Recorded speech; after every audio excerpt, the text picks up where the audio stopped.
Iran, America, Israel போர் காரணமாக உலக நாடுகளில் பதற்றமான நிலை ஏற்பட்டுள்ளது. வளைகுடா நாடுகளில் இருந்து பல்வேறு நாடுகளுக்கு வரும் கச்சா எண்ணெய் தட்டுப்பாடு காரணமாக வணிக சிலிண்டர் விற்பனை நிறுத்தப்பட்டுள்ளது.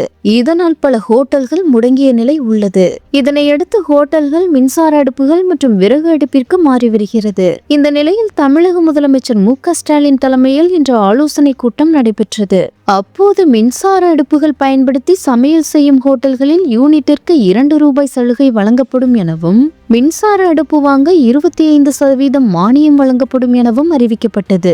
மேலும் தமிழ்நாட்டில் 60,698 தொழிற்சாலைகள் தமிழ்நாடு மாசு கட்டுப்பாட்டு வாரியத்தின் ஒப்புதலை பெற்று LPG, CNG, diesel, furnace oil, விறகு போன்றவற்றை எரிபொருளாக பயன்படுத்தி இயங்கி வருகிறது.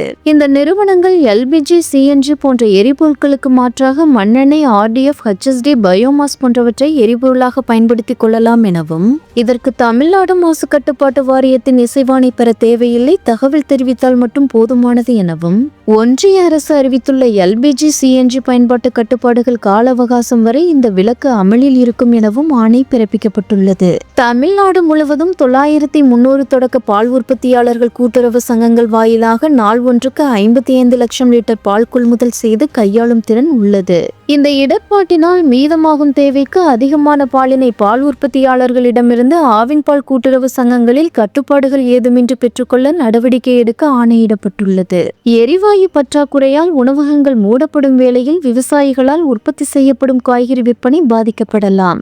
விவசாயிகளின் வாழ்வாதாரத்தினை கருத்தில் கொண்டு விவசாயிகளை தாங்கள் விளைவித்த காய்கறிகள் மற்றும் பழங்களை இடர்பாடின்றியும் 194 உழவர் சந்தைகளில் எவ்வித கட்டுப்பாடும் இல்லாமல் விற்பனை செய்ய அனுமதி வழங்கி ஆணையிடப்பட்டுள்ளது.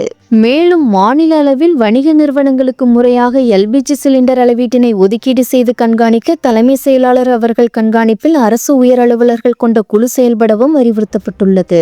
இதே போன்று மாவட்ட அளவில் எண்ணெய் விநியோக நிறுவனங்களின் பொறுப்பு அலுவலர்களை உள்ளடக்கிய மாவட்ட ஆட்சித்தலைவர் தலைமையிலான குழு கண்காணிக்கவும் தமிழ்நாடு முதலமைச்சர் அவர்களால் ஆணையிடப்பட்டுள்ளது.